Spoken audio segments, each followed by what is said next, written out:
Welcome, everyone. What we're watching, episode 48. We are back. 48, TJ. You take the 4, you double it, you get the 8.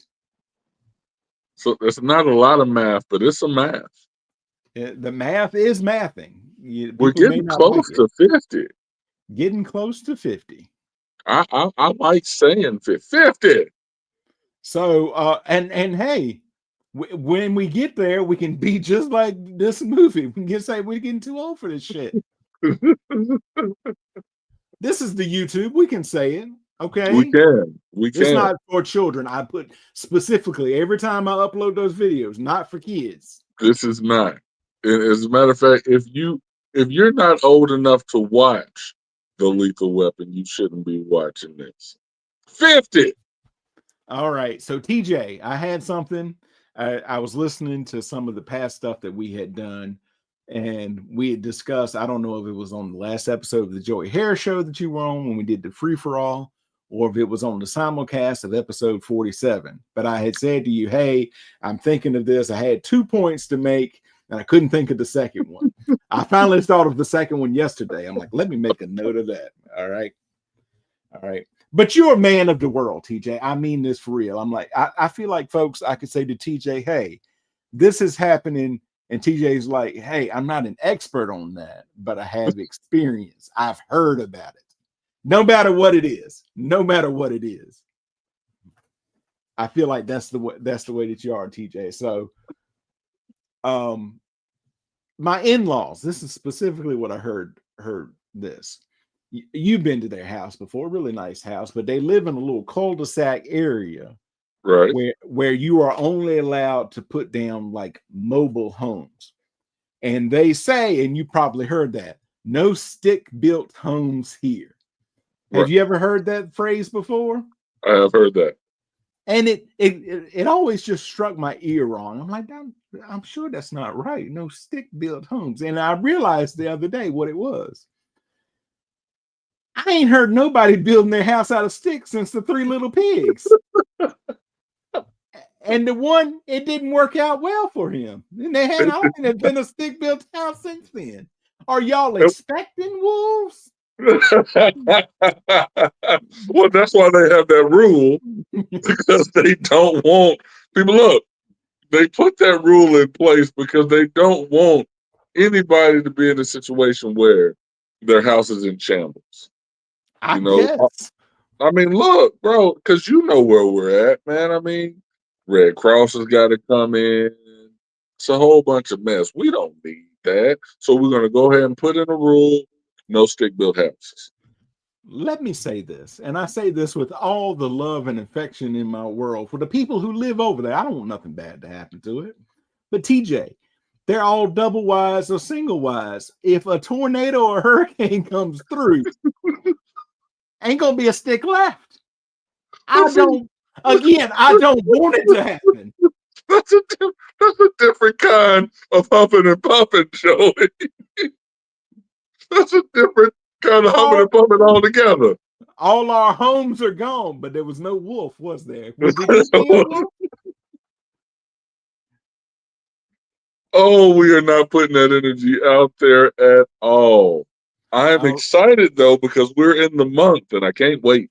it is the month we call it Christmas in July. Yes. I don't really know why, because we don't mainly do Christmas movies now. So far they've been tangentially Christmas to begin with. But it's more like action packed is what I call it, like a franchise. Last year we did the Die Hards. We die harded it. We did. We All died right 5 off. times. From June until August. It took us a while to die. But we knocked them out though.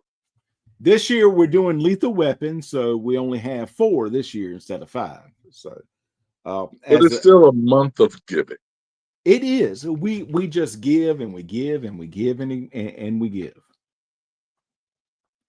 So let's get into it, break it down. Lethal Weapon is a 1987 American action film directed by Richard Donner and written by Shane Black. It stars Mel Gibson and Danny Glover alongside Gary Busey, Tom Atkins, Darling Love, and Mitchell Ryan. In Lethal Weapon, a pair of mismatched LAPD detectives, Martin Riggs, a former Green Beret who has become suicidal following the death of his wife, and veteran officer and family man Roger Murtaugh work together as partners. TJ, what's your history with this movie? Say again? What's your history with this movie? That is an amazing question. It's a great history because, as we know, I was one of those pups raised by TV. I saw this movie like when I was a pup, like when I was a little kid. You know, like who doesn't like Lethal Weapon, man? You know, I was all about it. Absolutely, bro. Because I'm sitting there like watching this movie and getting the opportunity to do the rewatch, to do my, to take my notes yesterday. And I'm like, yes, we are the Lethal Weapon of podcasting. Hell yeah, we are. I'm too old for this shit. Because I get to be the Roger of the group. That's awesome. That's what I'm talking about. Because we're not gonna do a Sunny in Philadelphia situation where he's Raj. That's not happening. The film was theatrically released in the United States on March the 6th, 1987 by Warner Brothers. Upon its release, Lethal Weapon grossed over $120 million against a production budget of $15 million and was nominated for the Academy Award for Best Sound. It spawned a franchise that included 3 sequels and a television series with a 4th sequel in development. Butters.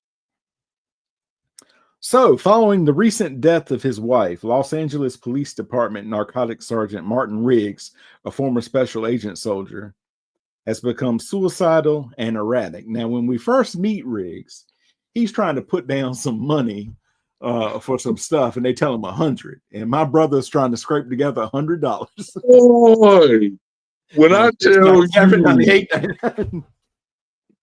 I've seen some, and I'm trying to remember where I heard it from. Walk in there with confidence, like you supposed to be there. So this man pulled out this wallet. He pulled out this money, and he's counting this $100 like he knows he means $100. Oh, my bad, man. If you mean 100 grand, I don't have it. What got me about this scene is that they were honestly with him, even though they saw him pull out a wallet that $100,000 can't get in. They were with him up until 60. And then he's like 70, 80, 85, 90. Right. Why are we still counting? And they're like, excuse me, 100 grand. Like, because 1, 10, 20, hold up. No. I got this. 60, 80. Hey. No. Like he is not going to let them interrupt. And he quibbles a little bit on the $100. He's like, that's a little expensive, but I think it's worth it. 20, 40. Can I give a shout out? And I have to, Joy, you have to tell me because you are the historian on this one. Chronologically, which one is first, Lethal Weapon or the Beverly Hills Cop? Because chronologically, Beverly Hills Cop is first. It came out of 3 all years. Right, so I guess Riggs before this is taking one from one Axel Foley's book and haggling for the money because Axel haggled for the money. I don't smoke Lucky Strikes. It's a federal tax stamp. You can't get no cleaner than that. Now I did curse before. I'm gonna clean it up this one. They screwed us. No, they screwed you. They didn't screw me. I smoke them all yourself. I don't smoke Lucky Strikes. I don't smoke Lucky Strikes. Folks, it's coming. Okay, it's coming. It's coming. All right. Lethal Weapon. All right. So I've got several points in my plot synopsis that we got to stop and just break it down. All right. All right. Despite the protests of the police therapist, the captain believes Riggs is faking his psychosis to be forcibly retired with a generous pension and partners him with fellow war veteran and seasoned homicide sergeant Roger Murtaugh. All right. here's my point. Now, the police psychiatrist, she's gonna come back. She's like a comedy figure from going forward. But I'm like, they would not treat this way if this were made today. That woman has some serious legitimate gripes. I'm like, she's being reasonable. Now, Joey, 30 years ago, I'm like, that woman crazy. Yeah, not knowing any better. You understand what I'm saying? 35 years ago, Joey watches it, and I'm like, man, just let him be who he wants to be. I'm like, she's being reasonable, especially later on when she's talking to Murtaugh and his bag phone. Shout out to the bag. Shouts to the bag. Shouts to the party phone. But no, if this is happening now, he's on leave. 100%. 100%. He's on leave. We're not even waiting to see how this plays out, because if he kills anybody, y'all are getting sued 1,000%.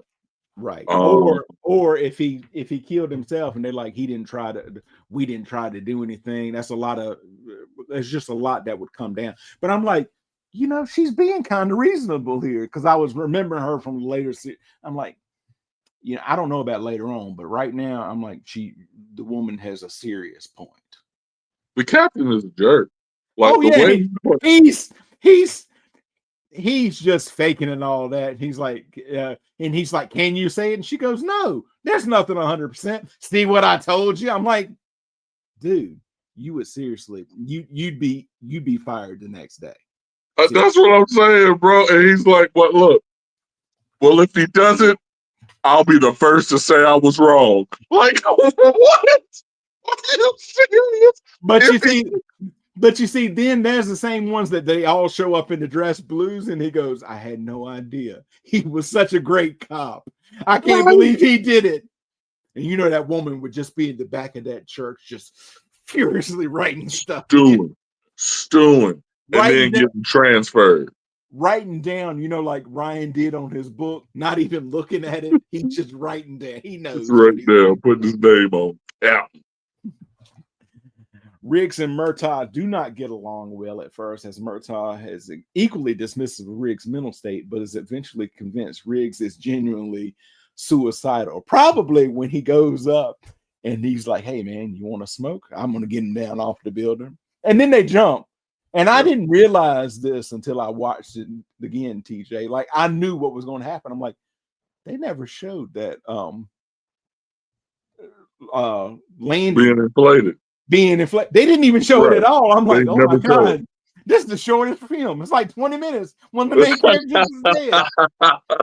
We ain't gonna find out what happened to the girl or why she jumped. Yep.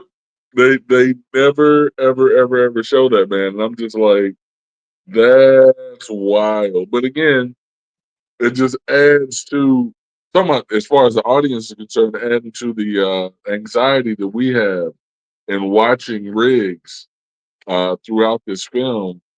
We get anxiety whenever we see him. We really believe that he has a death wish. Mm-hmm. Absolutely. Murtaugh is contacted by former Vietnam War friend Michael Hunsaker, ostensibly to help his daughter Amanda escape her life of prostitution and pornography, but Amanda kills herself by jumping from an apartment balcony before she and Murtaugh meet. Her autopsy showed that she was fatally poisoned with tainted drugs, indicating she was potentially murdered. Now, they're like, she would have been dead if she hadn't jumped. All right. Now, here's the next section, TJ. Riggs and Murtaugh attempt to question her pimp. All right. Now, let me say this, folks. If you are reasonably successful at your job and your job is not exactly legal, let me give you a little piece of advice. All right. Call the temp agency. Get somebody there for about $15 an hour if you can't find nobody reliable on your own, and just tell them out front, hey, stop everybody in here, and then call back and see if it's okay. The gate opens. That woman's like, hey, fellas, come on in. Come on in. Yeah, they back in the back. They doing all kinds of illegal stuff back there. Fellas, come on in. He's like, you think we'll need a warrant? The gate just opens. She's like, fellas, it's good to see you. like, no, y'all gotta shut that stuff Girl, down. shut that down. Oh gosh. Common sense. Did you notice that too? She's like, good to see you. Come on in. I'll see you later. They got some good drugs and prostitutes back there. Enjoy. Oh my goodness. Oh my goodness. Just the common sense of criminals, man. The common sense of criminals. She was walking. I mean, she was confident. TJ, I knew you like you grown up. You were one of them young pups you kind of raised by TV. You watched a lot of television. You remember Absolutely. you remember the Jeffersons? Yes, sir. The opening when that man walks into that apartment house, you can't tell him nothing. She was walking the same exact way. Hey, come on in. Come on in. Doing the George Jefferson. Chest out. All the way out.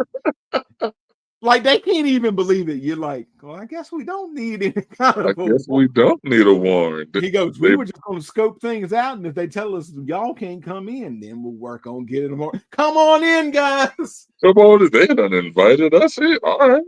Drugs and hookers in the back. Potentially some weapons. It's a good day. They're assaulted after finding drugs on the premises, forcing Riggs to kill the pimp to save Murtaugh. That guy falls in the pool, and that pool covering, I've never seen something like that. It's like, we're going to let him fall slowly, but we're going to envelop that thing wrapped around him about 80 times.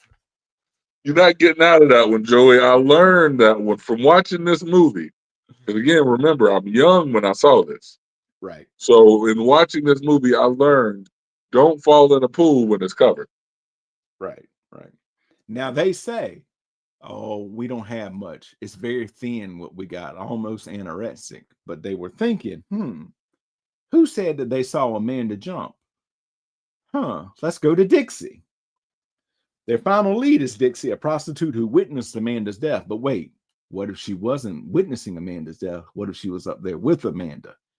Then she was going to leave, and then Amanda's like, boom. And then she's like, oh, somebody might notice me. Hey, officer, that woman just jumped. You mean the body on top of the car that's not moving? That's her. And whom the pair believes may have poisoned her. Dixie's home explodes as they arrive, and her corpse is later recovered. Now, those boys out front, let's say nothing happens, right? But Dixie's inside. What's going on? They're going to Dixie. But they're like, oh no, we're going over there for breakfast. My thing is, and I want to say, because I know we passed this already, but why we got to be so short with the prostitute? All the time in the world and no place to blow or no one to blow? Why we got to be all dressed up and no one to blow? All dressed up and no one to blow. Why we got to be short with the prostitute? I'm here trying to witness. I'm trying to witness. You got a person over here dead on top of a Chrysler because apparently cocaine is a hell of a drug, and I'm trying to witness. And you got to be ugly with me? Come on, Danny Glover. Well, TJC, it's not really his fault. It was the late 80s, and you got to have some witty repartee between the cop and the prostitute. Neither one of them wanted to do it, but they're like, look. They didn't want to. It's the middle of the late 80s. You know, it's 1987, right in that center part, you know. So essentially, you're telling me that when the director yelled cut, Danny looked at her and apologized. Absolutely. He kind of leaned in and goes, you know, I'm not actually 50. Because Danny Glover was only 40 at the time. He was playing older. Ah, got you. I've done that before. Well, Joey was doing some mental math in my head this morning as I was showering. I'm like, wait, Danny Glover's almost 90. Is Danny Glover 90? He would be if he were 50 in this, because it's almost 40 years since then. But he was only 40 at the time. So they need to hurry up with this 4 sequel, because everybody's gonna start doing that head math. So what's he gonna be, 80? He's gonna be How old is Danny Glover right now? Hold on. I will look that up. Well, Darlene Love is 7 years older than Danny is. Darlene Love played his wife. She's All still right. alive too. I believe so. Hold on. I'm sorry, fans. I have an inquisitive mind. Danny Glover is currently 78. He will be 79 later on this month. His birthday's on I the don't 20th. feel bad for saying that he was 80 years old. I don't feel bad at all. I think 80 is respectful. Darlene Love is currently 83. She will be 84 at the end of this month. Her birthday's on the 26th. I bet you she looked good for 83. I do not need to see a picture. Oh, looks fantastic for 83. Didn't even need to see a picture. And so, hey, look, I'm just to close the loop on everything. Mel Gibson is currently 69. His birthday is January the 3rd. He'll be He was just 70. he was in the movie recently. Yes, he was 30 when they made that film, but was playing 38. So he was playing older, and as was Danny Glover. That's what's up. All right. So Riggs locates components of a mercury switch explosive among the debris, a specialty explosive he recalls being used by Central Intelligence Agency mercenaries in Vietnam. The suspect is detailed by the neighborhood children who noticed he had an elite special forces tattoo similar to Riggs's. Now, this is my next point here. Folks, if you have no moral compass at all, you're just wandering aimlessly through life and don't know which way to go, you could take a look at this scene and that'll teach you a long way towards about how life really is. Because they're like, come on, get these kids around. Like, hey, what did you see? Don't tell him your name, Alfred. People, folks, will inadvertently screw you at every single time. Don't tell him your name, Alfred. And my man got the 3D glasses on. Yeah. People gonna out you. That's funny. That's funny. And even for 1987, like I'm a little older than those kids. In 87, I was 9. But I feel like I'm more kid than I am adult at 9 years old, right? Right. Danny Glover's like, you like GoBots? GoBots. now I enjoyed the GoBots. I had some GoBots. Right. I watched the GoBots cartoon, but it was no Transformers. I'll just say this right now. It was no Transformers. And I never had a GoBots phase, bro. It was straight Transformers for me, man. They were more than me. I think you were a little too young at the time. Yeah, I mean, in 87. Yeah, 87, I was 4 years old. 4 years old. 4. You were 4, yeah. Yeah, man. I was still throwing rocks at trains. And look, he's like had a tattoo like Popeye, not like Popeye. It was like that. And that's what everybody. I feel like when it was like his tattoo. I feel like everybody, even the little kids, they're like, "Look, y'all, this ain't right, and I don't recommend it. But we're all gonna smoke a cigarette right now and think about our life's decisions." All the life choices, just yeah. Suspecting Hunsaker is withholding information, Riggs and Murtaugh visit him at Amanda's funeral. He reveals that during the Vietnam War, he worked for Shadow Company, a defunct CIA paramilitary unit tasked with destabilizing the local heroin trade. All right. Now, let me say this. You don't never want to be the person who at a funeral, like your own kid's funeral, because I feel like parents should not bury their own kids. I know it happens, right? No, But let me tell you, and I am not a parent myself, so I feel like I can't say this. But if I were, and something happened to my daughter, they're still having the funeral outside. He's upstairs with Murtaugh. I don't think Riggs is there because Riggs is outside, right? Right? But you see mourners and all that. You know his wife ain't gonna let him. I gotta go talk to Roger for a while Aunt Harriet is still here. Oh no, you will not. No, you're not. The priest has not given the last rites. We're not even Catholic. You heard me.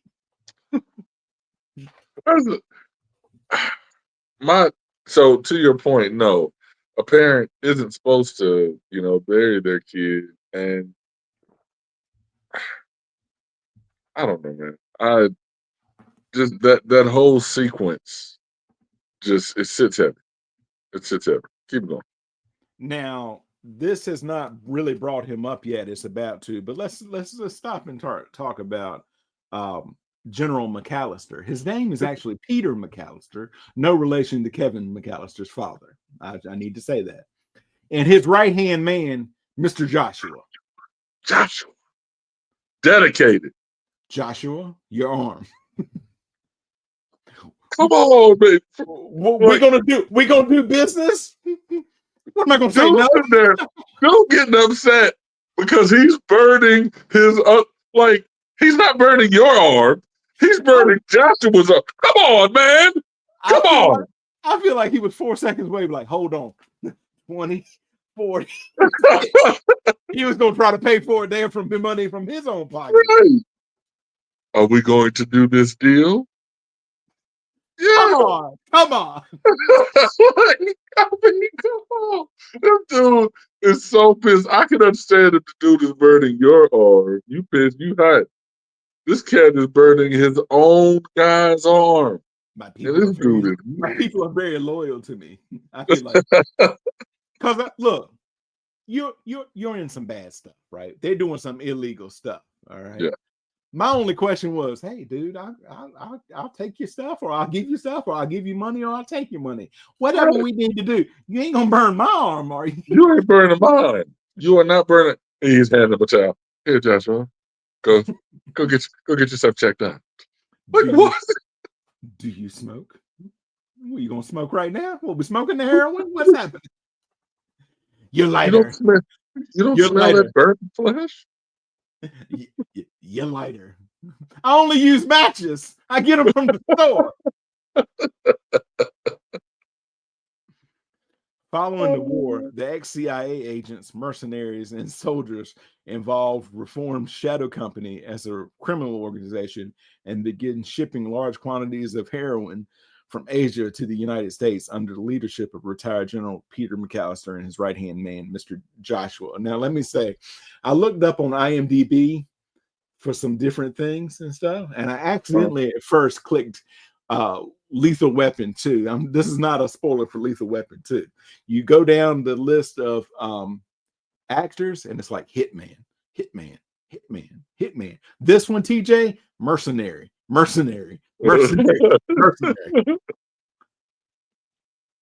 Hunsacker's role as a banker allowed him to make the illicit funds seem legitimate. He was laundering, folks. That's what they call money laundering. He initially called Murtaugh to confess and turn witness against Shadow Company, but McAllister had Amanda killed in retaliation.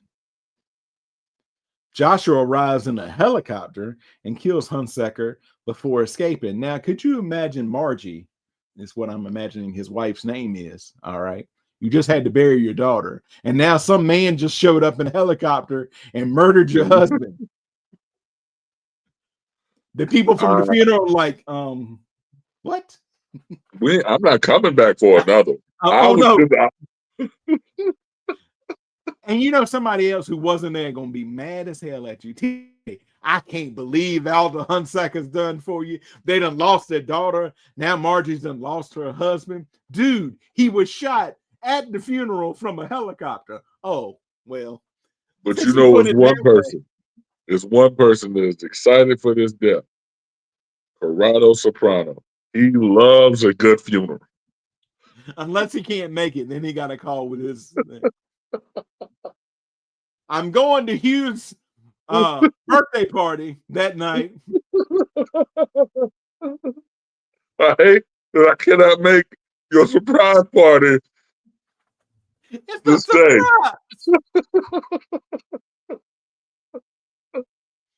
They making fun of me? That's Curb Your Enthusiasm, man.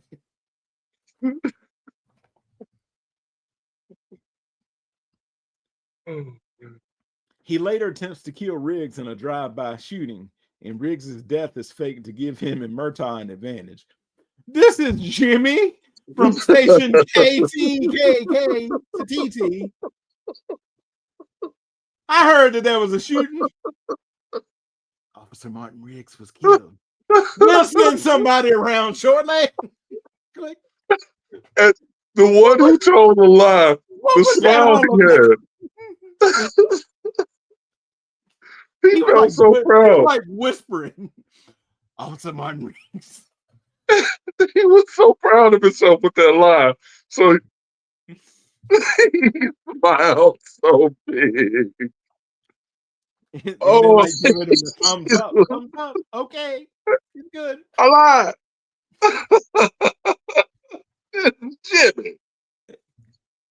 Jimmy. Oh. Concerned Murtaugh knows too much. Shadow Company kidnaps his daughter, Rianne, and forces Murtaugh to meet them at El Mirage Lake. Now, let me say this. They go home, right? They sneak in. They're like, I think that's the guy my daughter was dating. You know, that's what they said first and all that. And they show up at the house, right? Homegirl is gone. She's been kidnapped. Everybody else is asleep. And they're like, they all come out. What's going on? Go back into the bed. I'm sitting there so hard. Everybody upstairs come out their room. Nobody know nothing happened. Mom, they came out and said, what is it? They sitting there look down and tell they all got guns out. Nothing. Ain't nothing you can do. Ain't nothing. And I'm just, I was just high. Go back to bed. Now, let me say this. I don't know what happens in their house before that. And I only know a few instances when they show it of what happens in their house after that, right? You only know what they show. But I feel like if this was an everyday occurrence, but that had just happened, I'm not getting back to bed tonight. Y'all got some chores you want done? Mama, put on a pot of coffee. I ain't going to bed. I ain't going back to bed. Y'all, look, bathroom getting clean, dishes getting done. By the time when we do go back to sleep, it's to a clean house. And we're not going back to sleep till everybody is in the house. And so, like, what version of A Christmas Carol would y'all like to watch? Because, you know, later on when he comes in and he shoots all the TVs and stuff like that, they watch every single TV's on the same movie. That's all they watch. Look, we're not going back to bed. Y'all pop some popcorn. We're going to sit down. Where's Rianne? Shh. We don't say that name. Riggs provides sniper support to help Murtaugh and Rianne escape. Now, my man, he just all of a sudden, you just see him pop out of nowhere. He's running with his fast. He is. He sets up, right? All right. Murtaugh drives the station wagon up. They're like, come here and tell us what you know. I need to see my daughter first. That man, he's like, look, I'll go with you. I ain't gonna fight you. I gotta see my daughter. He wants to see the girl. Get her out of the car, right? Right. And they're like, well, what's happening? They're like peeking out of things. And they're like, move, Roger. Move 2 inches to your left. Come here, Peter Cottontail. And all that. Boom. One hit. Picking them off. One hit. The guy goes in. It's Riggs. Immediately. And then this is not, I realize this, folks, in the universe of the movie, you got a teenage girl who's scared, right? She smoked pot in the house. She's supposed to be grounded, right? She's scared. They're shooting. I fully understand. Get in the car, Rianne, and all that. Boom. She kind of pulls him out of the way. She starts the car up, right? I understand you in a situation where you're not expecting to be. Have you never driven a car before? Ever. Right. She's like, man, all you got to worry about is not hitting your father or hitting his car. Just go straight. She's trying to turn it. So look, McAllister comes up on Riggs. So they got the drop on him, right? And then he's like, get the girl. And you fall back and they take off the helicopter. She's like 10 yards away. Why are you turning around? Just go straight. I realize it's a stretch limo. It ain't going to go 0 to 60 in 4.7 seconds. I realize that. Why are you trying to turn the thing around on the dime? Right. You know, she's doing a 3-point turn. She's putting no backup camera, right? She's doing the arm and the turn back, right? You can't see out that back window. It's tinted. Just go straight. You can bullet holes. I get it. Look around. Go get the girl. The guy's like, I could probably walk and get and catch her. We'll take the helicopter, all right? I don't need the helicopter to catch her. But once the helicopter takes off, floor it. Again, you got wide open spaces. They're going to try to put the helicopter in front. Don't stop. Because like he says, when he pulls the smoking grenade out, if she's going to go, she's going to go with me. He fully understands and appreciates that. Just keep going. That's all I'm saying. That's all I'm saying. Man, listen. Here's what I'm saying, bro, because this is the one part of the film that made me upset too. She's 16 years old. All she had to do was go. And I get it. She's scared because you said it. That's why she got caught. Because she's 16 and scared. But should she have been? Absolutely not. Should she have been caught? No, that's what I'm saying. Because all that open space, she's like Tina Belcher in the parking lot. Turn the wheel. Damn wheel, Tina. That's all you gotta do. But bro, how is she hitting these damn dunes? I didn't understand it. Cause I'm like, in my head, car versus helicopter. It did it again. We get another another thumbs up. Thank you, StreamYard. I'm glad you agree. Car versus helicopter. Car should have some semblance of a victory. Should, in my opinion. But in that one, helicopter got the victory. Because again, we know car in Die Hard, car versus helicopter, in Bruce Willis' world, car wins every time. Right. All right. So all three are captured and taken to a nightclub basement, a shadow company front. Now, let me say this. You see this in a lot of movies. The little cart with the battery on it and the jumper cables.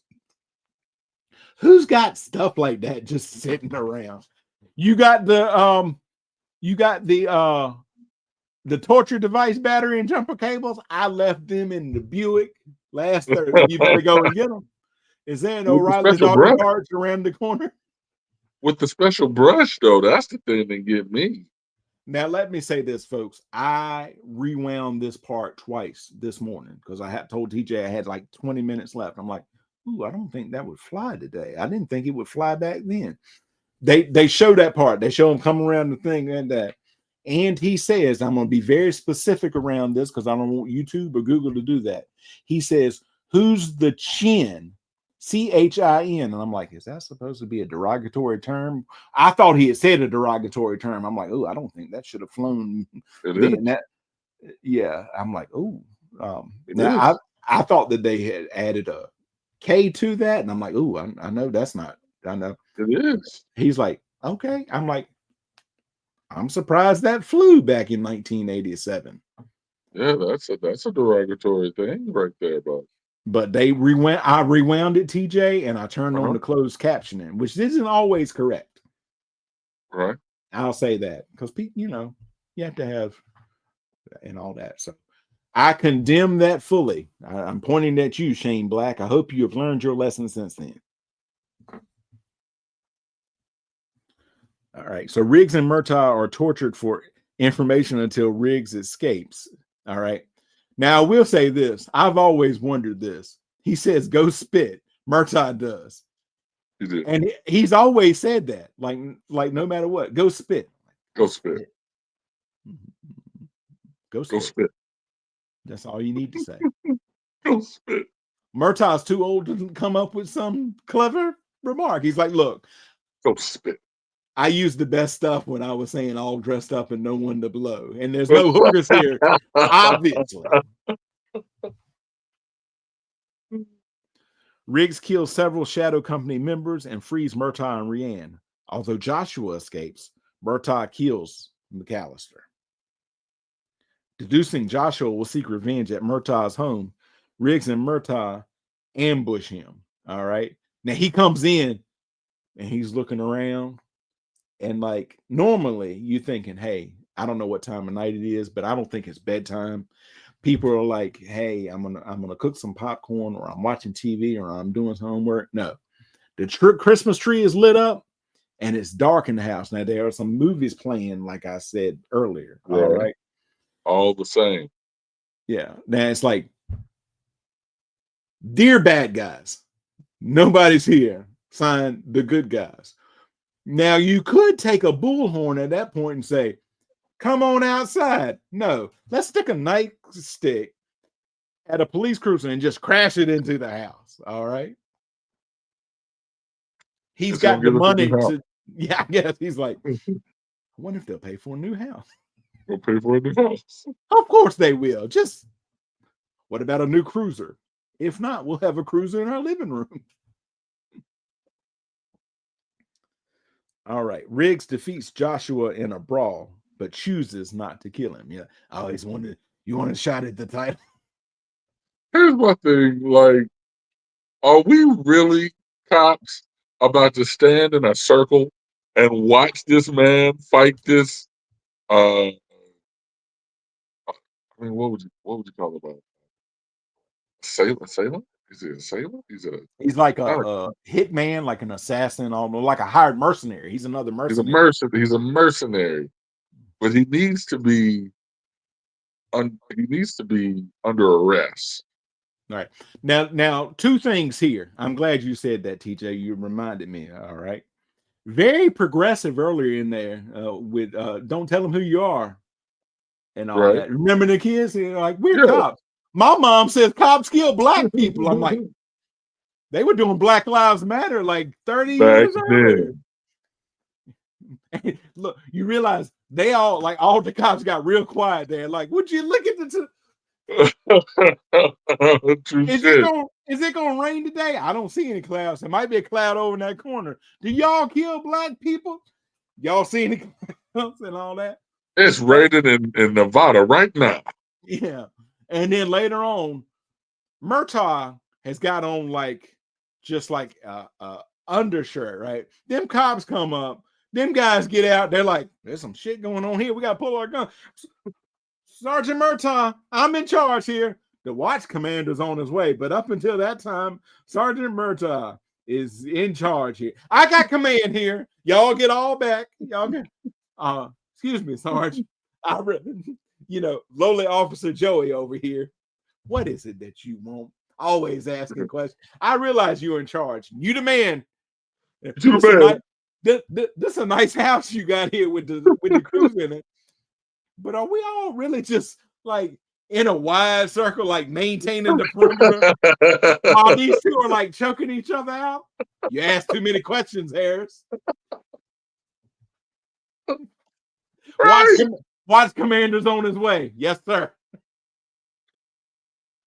So we really are prison style about to circle up and watch this man beat up on this guy. And what? If Joshua starts to win, are we going to step in? Come on. Police officers take Joshua into custody, but he breaks free, takes an officer's revolver, and attempts to shoot Riggs and Murtaugh. The pair return fire and kill Joshua. A short time later, after visiting his wife's grave, Riggs shares Christmas Day dinner with Murtaugh and his family. He gives Murtaugh a hollow point bullet he has been saving to commit suicide as he no longer needs it. If I can say this real smooth in honor of Joshua, Busey wasn't going down. Busey wasn't going to nobody's jail. Because I had forgotten that part. Because I just watched this a couple of years ago. I was watching Christmas movies, like what I consider Christmas movies. Right. And I'm like, I don't remember him going to jail. I said, maybe they can. I said, now Busey ain't the same as he's always been, but maybe he could make a cameo. I'm like, I don't remember him surviving, but they certainly do take him in. Oh, never mind. Moving right along. And we're moving along. Yeah. So, recent UCLA graduate Shane Black wrote the screenplay in mid-1985. Black stated that his intention was to do an urban western inspired by Dirty Harry, where a violent character reviled for what he did, what he is capable of, the things he believed in, is eventually recruited for being the one that could solve the problem. The protagonist would be everyman policeman, guys shuffling in a town like Los Angeles, searching for something noble as justice, when they're just guys in washed and worn suits seeking a paycheck. Right. According to Black, his original first draft of the script was very different and much darker than the final film. It was 140 pages long, and both the plot and characters were different, and action scenes were much bigger.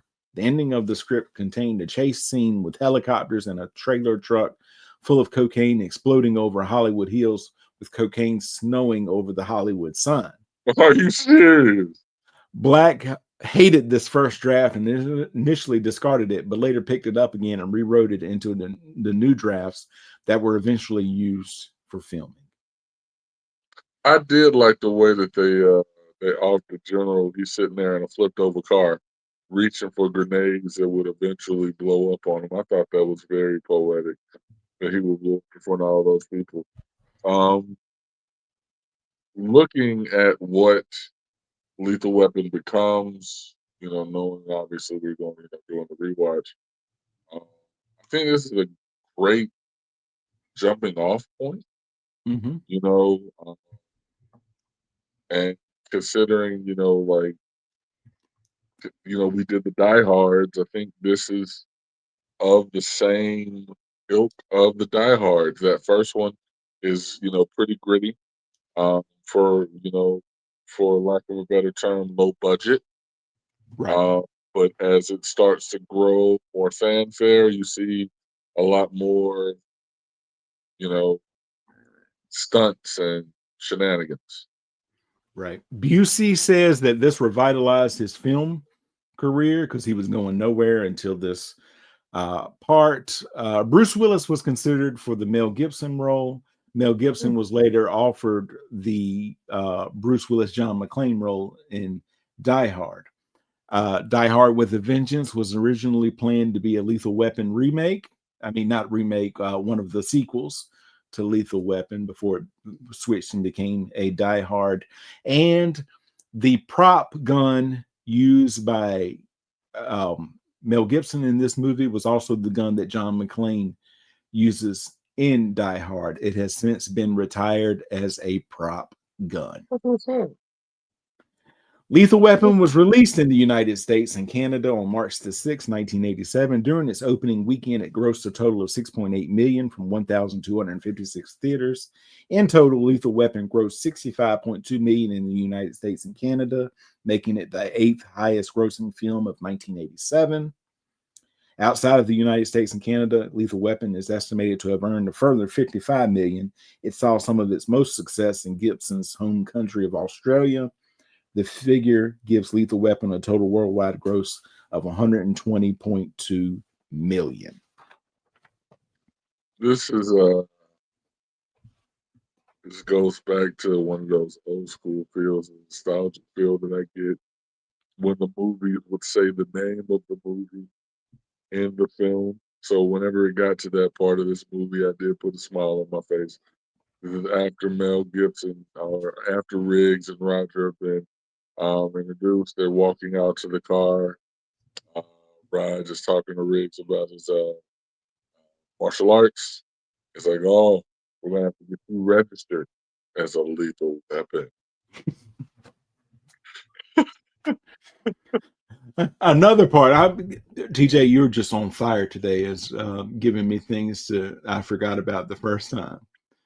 When they are about to meet, and Riggs is just in there, and Murtaugh's like, gun. That split second when he says that, Riggs even looks like, who's got a gun? He was ready.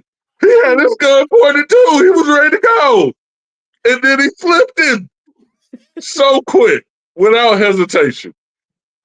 Man, yeah, that scene right there, because he was sitting there watching them the whole time. Who was that over there? Sitting there, because I'm sitting there in my head, I'm giving commentary to Danny Glover. I was like, what is Danny Glover thinking right now? Danny Glover's thinking, who is that sitting on that desk looking like a perp? Nobody's watching him. Wait, that perp has a gun. Nobody's watching the perp with the gun. Wait, the perp has a gun. The perp has a gun. Gun! And then I've said this before. I don't know if I've ever said it to you. What you just did was how I watched Spider-Man No Way Home. You were the man behind me. He was saying, there goes Peter Parker. You know, Peter Parker is Spider-Man. What is that? He's eating a hot dog? I think he got chili and slaw on that hot dog. I didn't know people in New York ate their hot dogs that way. He goes swinging from building to building. Ooh. Is that Doctor Strange? He done opened up some portals. The whole movie, a running commentary, but it's not like even insightful stuff. Like you were like, he was thinking he's got a gun, and then it came to him, gun. He was just saying what was on the thing. I'm like, what? And I didn't a little half turn. I'm like, dude, I'm just trying to enjoy this film. That's so awesome. I'm glad that I missed that, bro. I'm not even gonna lie. I'm so glad I missed it.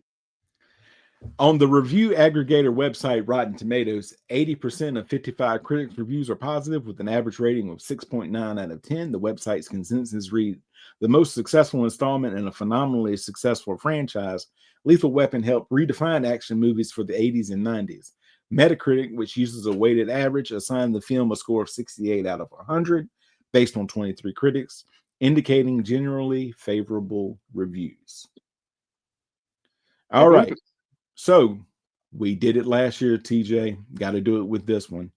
Is Lethal Weapon a Christmas movie? No. No. Oh, okay. Okay. Poor K. No. This is the theme for this one versus what we got from Die Hard. Die Hard all took place on that one night, right? And it was the Christmas party that was the whole thing. Whereas this, took place over a couple of days. I don't see it as, you did have the Christmas song to start it. Mm-hmm. You did have the Christmas song to start it, but no, it just Die Hard, Christmas movie all day. Lethal Weapon, not so much. All right. This is where we disagree. Lethal Weapon is a Christmas movie. It takes place at Christmas time. It does not necessarily have to be Christmas Eve or Christmas Day. Although it ends on one of the two, because he's like, don't you want Christmas dinner? And apparently, I think it is Christmas Day. And apparently Murtaugh's wife does not cook well. The food is not good.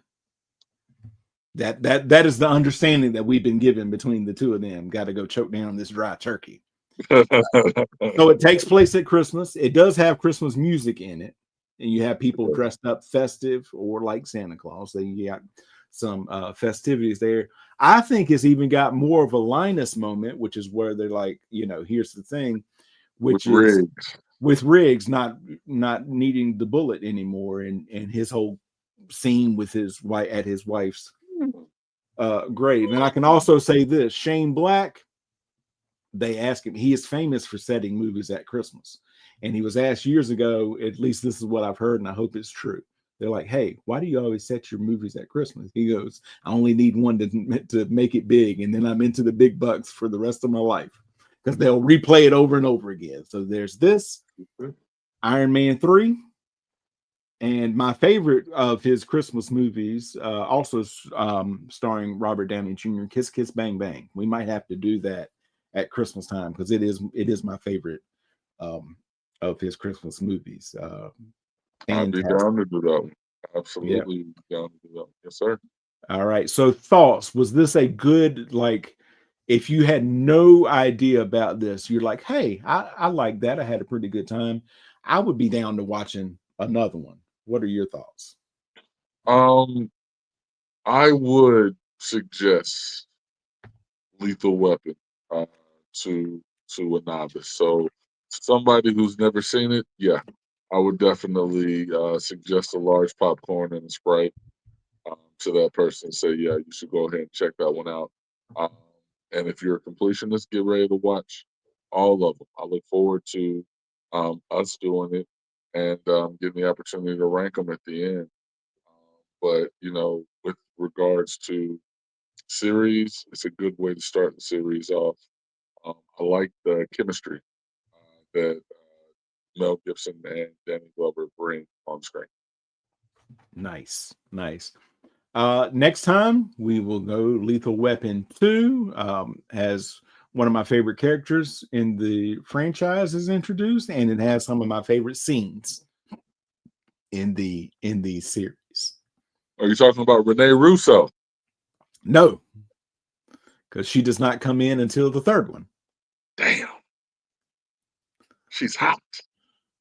She is a good-looking woman, but I'm talking about whatever Leo wants, Leo gets.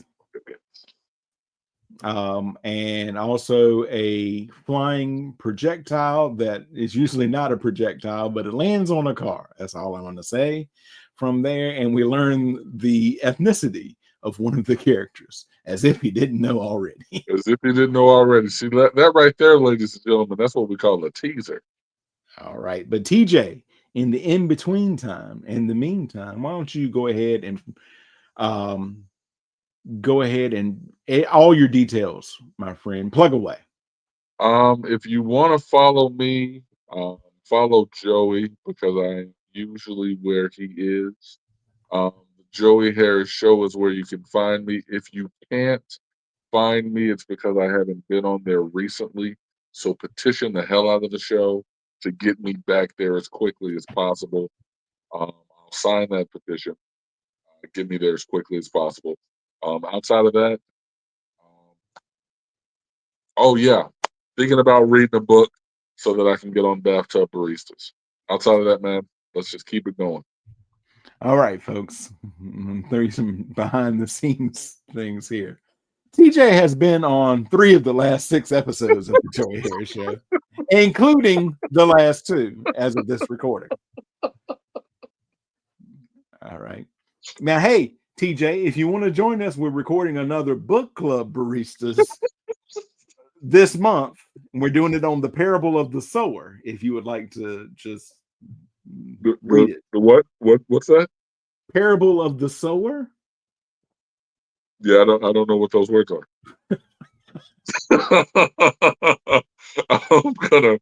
I'm gonna have to. If I guest on that show, it is literally just to be comic relief, and I don't think your fan base would appreciate that because I would be the Jim in that episode where Oscar's like, he's just here to be funny, right? And Oscar was not about He that. was not for that at all. So yeah, I respectfully appreciate the invitation. I'll bring my loofah to the bathtub next time. All right, folks. So listen to Joey. All right. I've never steered you wrong. All right. If you have a smart TV, if you have a tablet, if you have a phone that is connected to apps, all right, I need you to go on your app store and I need you to download Tubi if you have not done so, because starting this week, as we record this, our friend over here, yes, I did it right because it flips the thing, so I knew It it does right. flip it sometimes. Yeah. Is going to be on a show that is starting this Friday. Now, I do believe, and I will be corrected if wrong, is that he's not necessarily in the first episode. He's not. But at the end of the first episode, they have what they call a teaser. Now, this is inside baseball. You don't need to know the ins and outs of what's coming up. Yeah. And he will be a part of that. Free Howard, I believe, is what the Free Howard, baby. All the cool and hip kids are saying. Free Howard. Free Howard. You do see me around episode 3, and then again, if you're lucky, around episode 6. All right. So that is Daddy's Little Girl, right? Yes, sir. All right. I am around. New episodes of The Joey Harris Show every Sunday, wherever you get your fine podcasts. New episodes of The Cup of Joe Wrestling Show every Thursday, wherever you get your fine podcasts. I'm going to be more consistent in dropping episodes here. And when we are not dropping episodes, I'm going to try to go back and get some of those moments that we find so hilarious, and I'll make them into little shorts to go through. And as well as, if you heard TJ talk about the book club baristas, we've also got a little show called the Film Club. We got the Joey Harris Super Show. We got the Cup of Joe on Patreon, and that is patreon.com/Baby Kangaroo Media. Just $5 a month for that and so much more. 20% off if you use the promo code Joey of your first month. So that's only $4. You know, you can find that in your couch cushions. My hand is bigger than that cost. And you don't even need to be like Riggs going, 20 for no, not 20. 20, that is 4 months worth right there. See? Yeah. So listen, get the deal. $4. If you put $4, four. Try us out. If you don't like us, we will part friends. There's movies there. No harm, no foul. There are movies there from our good friend right over there. All right. So you do all that. There's one already there. There's going to be another one that drops probably this weekend. If not, it'll definitely be next week. That he's in. He's in that film. Yeah. This guy in this This general. guy. Am I on this side of you? Because you're pointing at the wall. I am? Yes. You're on this side of me. Oh, well, whatever side I'm on, I'm in there. And it's hilarious because when you pointed, you were pointing at me. So when I point, I'm pointing at you, but you say I'm pointing at the wall. You're pointing at the wall over there. That's awesome. Now it's nice. It's a nice wall, but the wall is not in the movie. I'm in. I love technology. Playing Joey, it's a stretch. I had to stretch my actor muscles for that, but I did it. And so, folks, there's another thing that you can do. All right, 2 things you can do. 3 things you can do. All right, we've gone a little long, TJ, but we're going to do it.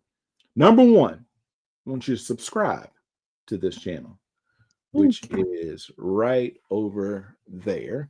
As I do it, after you subscribe, I want you to hit that bell, ding, and then that'll let you know every time a new episode is dropped. Automatically, just bing. There you'll know. And the second thing, share it wherever you share things. Just put it on the bathroom stall, just the entire address. Share it on social media. Share it with your friends. Share it with your neighbor. Reminisce with people you don't know, and share it everywhere, just all over the place, folks. So, and then we will be back in about a week, maybe a little less, maybe a little bit more, with Lethal Weapon 2 as we continue our July extravaganza. And then we'll do 3 and 4 and so on and so forth. And everyone will be happy and we will all live a life of freedom.